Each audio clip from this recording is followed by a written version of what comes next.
తెలంగాణ ప్రభుత్వం ప్రతిష్టాత్మకంగా తీసుకున్న మిషన్ భగీరథ ప్రారంభోత్సవానికి ప్రధాని వచ్చి శంకుస్థాపన కార్యక్రమం చేశారు. అలాగే ఇతర అభివృద్ధి కార్యక్రమాలను కూడా ప్రారంభించారు. ఇటు రామగుండ ఎరువుల ఫ్యాక్టరీ కానివ్వండి, మరోవైపు విద్యుత్ ప్లాంట్. ఆ సందర్భంగా కేసీఆర్ ని ఆయన అభినందించారు. 2 ఏళ్లలో తెలంగాణ లక్ష్యం దిశగా ప్రభుత్వం వెళుతోంది ముందుకని. అలాగే కేసీఆర్ కూడా ప్రధాని మోదీని ఆకాశానికి ఎత్తారు.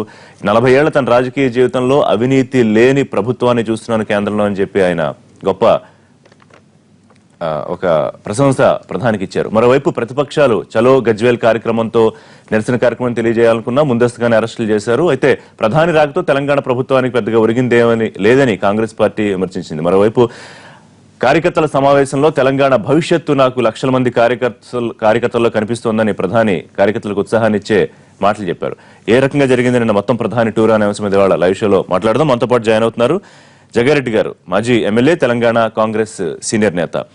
సి వేణుగోపాలాచారి గారు, ఢిల్లీలో తెలంగాణ ప్రభుత్వ ప్రత్యేక ప్రతినిధి, టీఆర్ఎస్ సీనియర్ నాయకులు. ఎన్వీఎస్ఎస్ ప్రభాకర్ గారు, ఉప్పల్ ఎమ్మెల్యే, తెలంగాణ బీజేపీ ముఖ్య నేత. కొద్దిసేపట్లో తెలుగుదేశం పార్టీ నుంచి అరవింద్ కుమార్ గౌడ్ గారు జాయిన్ అవుతారు. రైట్, జగ్గారెడ్డి గారు, ముందుగా మీతో ప్రారంభిద్దాం. మొదటి నుంచి మీరు వ్యతిరేకిస్తున్నారు అంటే అవినీతి ముద్రపడిన కార్యక్రమాలని, లేకపోతే గతంలో కాంగ్రెస్ ప్రారంభించిన కార్యక్రమాలకు ఇవాళ కొత్తగా శంకుస్థాపనలు చేస్తుంటే ప్రధాని ఎలా వస్తారు అని లేఖ కూడా రాశారు ఈ కార్యక్రమాలకు రావద్దని. సరే, నిరసన కార్యక్రమాలు కూడా తెలియజేశారు. కానీ మీ అంచనాలకు భిన్నంగా ఇటు టీఆర్ఎస్ కానివ్వండి, ఇటు బీజేపీ రెండు కలిపి నిన్న ప్రోగ్రామ్ ని గ్రాండ్ సక్సెస్ చేశాయంటే ఒప్పుకుంటారా? అంటే అధికార పార్టీ రెండు అధికారంలో ఉన్నాయి, ఇటు రాష్ట్రంలో కేంద్రంలో అధికారం ఉన్నాయి. అధికార పార్టీలు ఇంత భారీ ఎత్తున జరుపుకోవడం మీద అది పెద్ద సక్సెస్ ఫెయిల్ అవుతుందని కూడా అనలేం మనం. ఎందుకంటే అధికారంలో ఉన్నారు, వాళ్ళకు యంత్రాంగం ఉంటుంది, డబ్బు ఉంటుంది, కార్యకర్తల ఉత్సాహం ఉంటుంది, అన్ని ఉంటాయి. కాబట్టి అదే పెద్ద గెలుపు అని అనుకోవడం కూడా భ్రమనేది. అది కూడా పెద్ద. కాకపోతే మేము అనేది ఏంటంటే మొదటి నుంచి కూడా ఈ మిషన్ భగీరథ పేరు మీద ముఖ్యమంత్రి గారు మరి ప్రధానమంత్రి గారిని తీసుకొచ్చి ప్రారంభోత్సవం ఏదో చేయడం జరిగిందో అది వాస్తవానికి కూడా ఏ పేరు మీద అయితే ప్రధానమంత్రి గారితో ఇనాగ్రేషన్ చేయించారో అది మిషన్ భగీరథ లైన్కి సంబంధించి, అంటే అసలైన మిషన్ భగీరథన అనేది మా ప్రశ్న. ఇప్పుడు మిషన్ భగీరథ కాదు, అది ఆ లైన్ ద్వారా వాళ్ళు ఇచ్చిన కనెక్షన్ కాదు. అది ఎల్లంపల్లి గోదావరి నుంచి హైదరాబాద్కి ఏదైతే నీళ్లు వస్తున్నాయో ఆ లైన్కి వాళ్ళు కనెక్షన్, గజ్వేల్ కానీ సిద్దిపేట కొన్ని గ్రామాలకు కనెక్షన్ ఇచ్చి దాన్ని ఆర్భాటంగా అంటే ఆ పెద్ద ఎత్తున ఇన్ని కోట్ల రూపాయల ఖర్చుతో ఒక పాత స్కీమ్కి కొత్త లైన్ ఇచ్చి వాళ్ళు నిన్న ప్రారంభం చేసుకోవడం అనేది అది పెద్ద. నిజంగా ఈ ప్రభుత్వం వచ్చి 2 ఏళ్ళు అయింది, రాష్ట్ర ప్రభుత్వం ముఖ్యమంత్రి గారు 2 సంవత్సరాలు అయింది. అయిన తర్వాత వారు నిజంగా మిషన్ భగీరథ పనులు పూర్తి చేసి ఆ స్కీమ్కి ప్రారంభోత్సవం మోడీ గారితో చేసిండు అనే దానికి ఒక అర్థం ఉంది. కానీ నిజంగా చెప్పాలంటే అసలు నిన్న ఏదైతే కార్యక్రమం జరిగిందో అంటే అది రాష్ట్రానికే నీళ్ళు ఇచ్చినంత ఫీలింగ్ లో నిన్న కార్యక్రమం జరిపారు. అసలు నీళ్ళు ఇచ్చింది ఎవరికి? గజ్వేల్లో కొన్ని గ్రామాలకు ఆయన సొంత కాన్స్టిట్యున్సీలో, అట్లాగే సిద్దిపేట ఆయన అల్లుడు కాబట్టి ఆయన పక్క కాన్స్టిట్యున్సీ లో కొన్ని గ్రామాలు, మిగతా ఎమ్మెల్యేలకు ఎవరికి అవకాశం కూడా లేదు అసలు పాపం. మరి ఇలాంటి ప్రచారాన్ని అంటే ప్రచారం ద్వారా ప్రధానమంత్రి రావడంతో కూడా ఏంటంటే ప్రచారం ఎక్కువ జరుగుతుంది. అంటే ముఖ్యమంత్రి ఫీలింగ్స్ అక్కడ కనబడ్డది ఏంటంటే ప్రధానమంత్రి రావడంతో యావత్ రాష్ట్రము దేశము అందరూ చూస్తారు, తెలంగాణ దిక్కు అది బాగా ప్రచారం జరుగుతుంది ఈ స్కీమ్ ని. అంటే తెలంగాణ అభివృద్ధి ఆకాంక్షించే పార్టీగా మీరు కూడా చెప్తారు కాబట్టి ఒక మంచి జరుగుతుంది కదా, ఒక నేషనల్ లెవెల్లో ఎక్స్పోజర్ వస్తుంది. ప్రధానమంత్రి కార్యక్రమానికి వచ్చారు, ప్రభుత్వ కార్యక్రమానికి ఎక్స్పోజర్ రావడము నేను తప్పనను. ఎందుకంటే సరే ఏ రాజకీయ పార్టీ అయినా ఎక్స్పోజర్ అంటే ప్రధానమంత్రి రాష్ట్రానికి ప్రధానమంత్రి రావడము మంచిదే కాదు మనకు, కానీ రావడం వల్ల వచ్చే బెనిఫిట్స్ ఏంటిది? అది ఇప్పుడు అంత పెద్ద ఆర్భాటంతో నిన్న కార్యక్రమం జరిపారు. నిన్న పాపం నిన్న కేసీఆర్ కూడా ప్రధానమంత్రి గారి మీద చాలా మాట్లాడదాం, అది నెక్స్ట్ మాట్లాడదాం. రైట్, వేణుగోపాలాచారి గారు, సరే ఏం ప్రయోజనం కలిగింది రాష్ట్రానికి అనేది కాంగ్రెస్ వర్షన్. సరే నిరసన తెలియజేద్దాం, అప్రజాస్వామిక పాలన తెలియజేసే అవకాశాన్ని మాకు ఇవ్వలేదు అని నిరసన కార్యక్రమాలు తీసుకున్నారు. సరే అరెస్టులు కూడా జరిగాయి, అది ఒక ఎత్తు అయితే ఎటువంటి ప్రయోజనం జరగలేదు అనేది కాంగ్రెస్ చెబుతున్నమాట. ఇప్పుడు మీరు తెలంగాణ రాష్ట్ర ముఖ్యమంత్రి గారు ఒకటే మాట అన్నారు, 2 సంవత్సరాల పసికొన్న ఇది, అది మోడీ గారు మాట్లాడారు. 2 సార్లు తర్వాత మొట్టమొదటిసారిగా తెలంగాణ గడ్డను అడుగు పెట్టారు. కనుక నేనేం డిమాండ్స్ చేయను, మీరు మీ ప్రేమ మీ ఎఫెక్షన్ ఉండాలి. ఎందుకంటే అటు కేంద్రంలో కానీ రాష్ట్రంలో కానీ ఫెడరల్ స్ఫూర్తికి అనుగుణంగానే టీమిండియాని ఏర్పాటు చేశారు ప్రధానమంత్రి గారు. ఆ టీమిండియాలో అందరు రాష్ట్రాల ముఖ్యమంత్రులు సభ్యులు. కనుక ఈరోజు గతంలో ప్లానింగ్ కమిషన్ రద్దు చేసి నీతి ఆయోగ్ కార్యక్రమం ద్వారా ఈరోజు కార్యక్రమాలు చేసి డివల్యూషన్ విషయంలో కానివ్వండి, తర్వాత 172 ఉన్న స్కీమ్స్లో దాదాపు 119 కుదించడు. కానీ దీనివల్ల ఏంటంటే ఓవరాల్గా తెలంగాణ ఆంధ్ర 2000 కోట్లు 3000 నష్టమైనప్పటికీ కూడా రాష్ట్రాలకు స్వేచ్ఛ వచ్చింది ఆర్థిక విషయంలో. ఇప్పుడు ఒక 10,000 కోట్లు ఇస్తే 10,000 కోట్లు ఏ ఖర్చు పెట్టాలో రాష్ట్రాలకు స్వేచ్ఛ ఉంది, అంటే ఫెడరల్ స్ఫూర్తికి అనుగుణంగా ఉన్నది. కనుకనే ఈరోజు ముఖ్యమంత్రి గారు కూడా ఏమన్నారు, వచ్చుడికి సంప్రదాయానికి భిన్నంగా నేనేం అడగను, మీరు ఆల్రెడీ ప్రపోజల్స్ పెట్టాము. ఎందుకంటే నీతి ఆయోగ్ లోపల మన 14 ఫైనాన్స్ కమిషన్ ప్రకారం కానీ, తర్వాత వెనుకబడ్డ జిల్లాలు BRJ ప్రకారం కానీ అమౌంట్ వస్తుంది. ఏ పాపులేషన్ ప్రకారం ఆ పాపులేషన్ వస్తుంది. ఈరోజు మేము మోడీ గారిని మెచ్చుకున్నా, మోడీ గారు కేసీఆర్ మెచ్చుకున్నా కూడా కాన్స్టిట్యూషనల్ బైండింగ్, అది కాన్స్టిట్యూషనల్ బైండింగ్ ప్రకారంగా ఒక రాష్ట్రానికి కేంద్రానికి ఉన్న సఖ్యత ముందు కొనసాగాలి.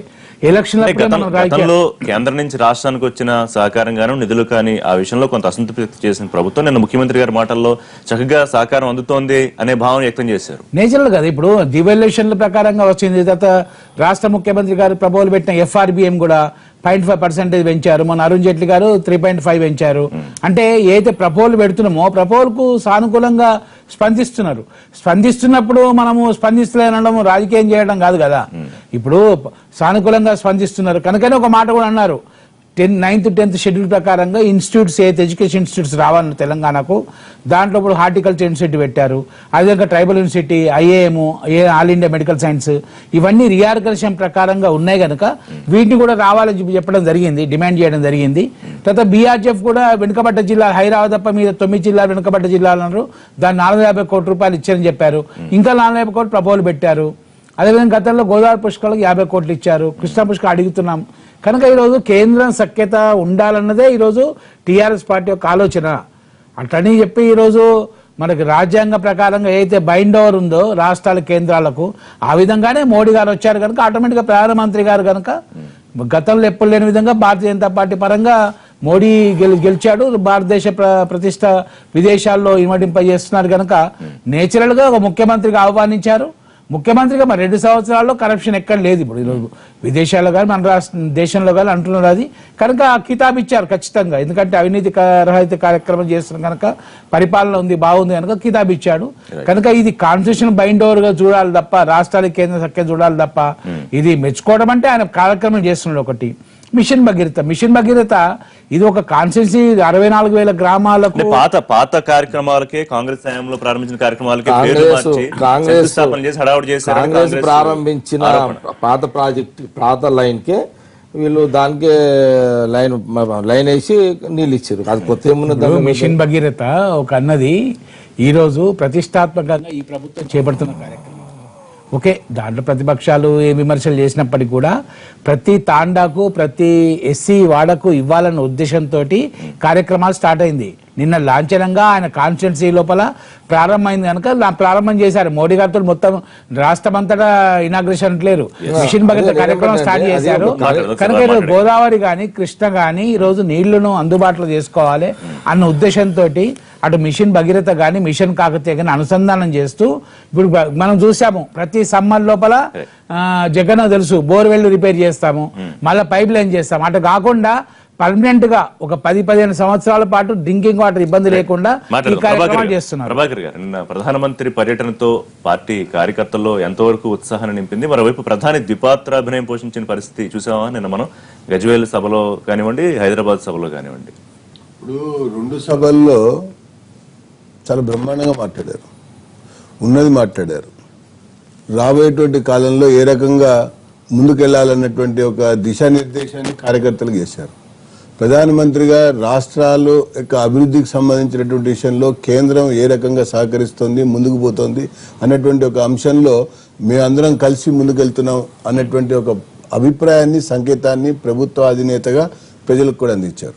చాలా స్పష్టంగా ఆయన యొక్క ఉపన్యాసాల్లో 2 విషయాలు కూడా బయటకు వచ్చినాయి. ఇక్కడ ఒక విషయం మనం గమనించాలి. గతంలో ఇక్కడ కాంగ్రెస్ ప్రభుత్వం 10 సంవత్సరాలు ఉంది, కేంద్రంలో కూడా 10 సంవత్సరాలు ఉంది. మరి కొత్తపల్లి మనోరాబాద్ ఎందుకు పూర్తి చేయలేకపోయారు, ఎందుకు ప్రారంభించలేకపోయారు, ఎందుకు దాని గురించి అసలు అడుగులు ముందుకేయలేకపోయారు? సమాధానం చెప్పాలి కాంగ్రెస్ పార్టీ.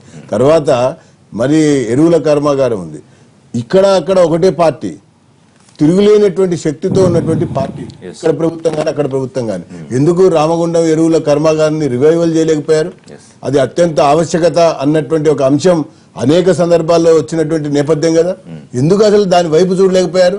ఇక అది అయిపోయింది. ఎన్టీపీసీ పవర్ ప్రాజెక్టు ఏదో మొక్కుబడిగా ప్రారంభించారు, కానీ ఇంత వేగంగా ఈ 2 సంవత్సరాల కాలంలో దీన్ని పూర్తి చేయించడం అవుతుందో, మరి దానికి సంబంధించినటువంటి ఒక ఫౌండేషన్ స్టోన్ కానీ మిగతాది కానీ చేయడం అవుతుందో, ఇది కూడా ఇక్కడ హర్షించదగ్గ విషయం. అంటే ప్రధాని తొలిసారిగా వస్తున్నటువంటి ఒక సందర్భంలో 17,000 కోట్ల రూపాయలకు సంబంధించినటువంటి పనులకు సంబంధించినటువంటి విషయంలో శంకుస్థాపన చేశారు. ఇది కాంగ్రెస్ ఓడలేకపోతుంది, కాంగ్రెస్ నాయకులు జీర్ణించుకోలేకపోతా ఉన్నారు. ఒకవైపున రాష్ట్రం ప్రతిపాదనలు, కేంద్రం యొక్క అనుమతులు, నిధుల యొక్క మంజూరీ, దీన్ని జీర్ణించుకోలేకపోతున్నారు. ప్రతిపక్ష పార్టీగా విమర్శించాలని విమర్శించకూడదండి. సందర్భం వచ్చినప్పుడు దాన్ని స్వీకరించాలి, సందర్భం వచ్చినప్పుడు దాన్ని సమర్థించాలి, ప్రశ్నించే సమయంలో ప్రశ్నించాలి. కానీ ప్రతి సంఘటనని, ప్రతి సందర్భాన్ని, ప్రతి విషయాన్ని నిలదీయాలనుకోవటం ఉంటుంది చూసారా, ప్రజల్లో సింగిల్ అవుట్ అవుతారు, లెఫ్ట్ అవుట్ అవుతారు. ఇది ఒక విషయం ప్రతిపక్షాలు ఎవరికైనా సరే. తర్వాత రెండో విషయానికి వస్తే, ప్రాజెక్టుల నిర్మాణం రాజశేఖర రెడ్డి కాలం నుంచి ప్రారంభమైంది. ప్రతి చిన్న తరహా, మధ్య తరహా, భారీ ప్రాజెక్టులలో అంతర్భాగంగా సాగునీరుంది, తాగునీరుంది, పరిసర ప్రాంతాల్లో ఒకవేళ పరిశ్రమలు ఉంటే పరిశ్రమలకు కూడా నీరు ఇవ్వాలని ఉంది. ఆ రకంగా ఒక్కొక్క ప్రాజెక్టు పూర్తవుతున్నటువంటి ఒక నేపథ్యంలో చుట్టుపక్కల ఉన్నటువంటి పురపాలక సంఘాలకు కానీ, గ్రామాలకు కానీ రక్షిత మంచినీరు అందించాలి. ప్రధానమంత్రి గారు కూడా అదే చెప్పారు, ముఖ్యమంత్రి గారు కూడా అదే చెప్పారు. మంచినీరు అందించేటువంటి కనీస బాధ్యత ప్రభుత్వాలకు ఉంది. దాన్ని గుజరాత్ లో కచ్ ప్రాంతంలో నేను అమలు చేశాను. అదే స్ఫూర్తి, అదే ప్రేరణతో ఇక్కడ ముఖ్యమంత్రి గారు కూడా తీసుకుని ముందుకెళ్తున్నారు. అంటే ఈ రోజు ఎన్నైతే చిన్న తరహా, మధ్య తరహా ప్రాజెక్టులు పూర్తవుతూ వస్తున్నాయో వీటన్నిటినీ అక్కడే ఉన్నటువంటి పరిస్థితి. ఇప్పుడు బాసర్ ఉందండి, ఉదాహరణకి బాసర్లో గోదావరి నది పారుతా ఉంటది, కానీ బాసర గ్రామంలో మన వేణుగోపాలాచారి అక్కడ గౌరవ శాసనసభ్యులుగా కూడా ఉన్నారు. బాసర గ్రామంలో నీటికి ఎంత కటకట ఉంది తెలుసా అండి, ఎంత కష్టం ఉంది తెలుసా అండి.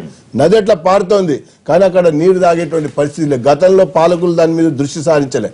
అదే ఇప్పుడు దానికి అక్కడ ఇంటేక్ వెల్ పెట్టి అక్కడ ఒక రిజర్వాయర్ ని ఏర్పాటు చేయించి మిషన్ భగీరథ కింద మొదటి దఫాలో కొన్ని నియోజకవర్గాలు, తర్వాత కొన్ని నియోజకవర్గాలు తీసుకుని ఈ ప్రభుత్వం ముందుకెళ్తుంది. దీంట్లో మిషన్ భగీరథ మీద ప్రతిపక్షంగా బీజేపీ కూడా విమర్శ చేసినట్టు నాకు గుర్తుంది. ఇప్పుడు అవినీతి పార్టీ వచ్చినప్పుడు అవినీతి విషయం, ప్రజా సంక్షేమానికి సంబంధించినటువంటి కార్యక్రమం వచ్చినప్పుడు దాన్ని స్వాగతించాలి. ప్రతి కార్యక్రమం కూడా ప్రభుత్వాలు కానీ, పార్టీలు కానీ ప్రజల కొరకే ఉండాలనుకుంటారు. ప్రతి పైసా కూడా పేదవాడికి అందాలనుకుంటారు.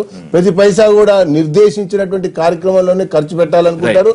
ఇతరతర విషయాలు ఏమన్నా ఉంటే, ఆధారాలు వచ్చినప్పుడు, సంబంధం ఉన్నప్పుడు, విషయం వచ్చినప్పుడు తప్పకుండా చెప్పవలసినటువంటి విషయం చెప్తారు. ఏదేమైనప్పటికీ కూడా తొలి పర్యటనని రాజకీయ కోణంలో చూసి విమర్శించాలని అనుకోవటం ప్రతిపక్షాలకు తగదు. అవకాశం కోసం వాళ్ళు కూడా ఎదురు చూస్తుంటారు. రైట్, తెలుగుదేశం అరవింద్ కుమార్ గౌడ్ గారు జాయిన్ అయ్యారు. నమస్తే అండి. నిన్న ప్రధాని పర్యటనని తెలుగుదేశం ఏ రకంగా చూస్తోంది? ఇటు గజ్వేల్ సభను కానివ్వండి, శంకుస్థాపన కార్యక్రమాలు, ఇటు హైదరాబాద్ సభను కానివ్వండి. జనరల్ గా ఒక ప్రధాని రాష్ట్రాలకు రావటం సహజమైనటువంటి విషయం. దాంట్లో ప్రధాని రాష్ట్రానికి రావడానికి ఎవరికి అభ్యంతరం ఉండదు, దాన్ని ఆహ్వానిస్తారు.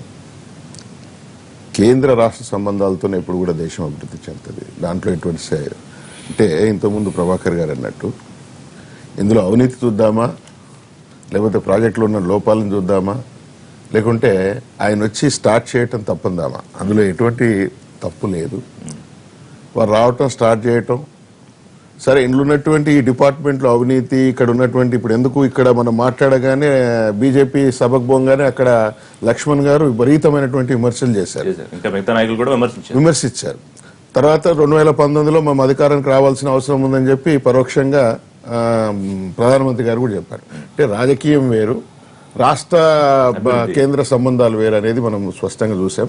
కాబట్టి అదొక డిపార్ట్మెంట్, అవినీతి వీళ్ళు ఎంత చేశారు ఏందనేది ఒక డిపార్ట్మెంట్. దాన్ని ఎప్పుడైతే అది బయటపడుతుందో అప్పుడు దాని మీద చర్యలు. కాంగ్రెస్ ఏముంటుందంటే గతంలో మా హయాంలో ప్రారంభించిన ఈ పథకాలని పేర్లు మార్చుకునే వాళ్ళు కొత్తగా హడావుడి చేసి హంగామాతో ప్రధాని తీసుకొచ్చి ప్రారంభోత్సవాలు చేస్తున్నారు. ఇప్పుడు కాంగ్రెస్ ఏమంటుంది అనేది మనకు సబ్జెక్ట్ ఇక్కడ కాదు.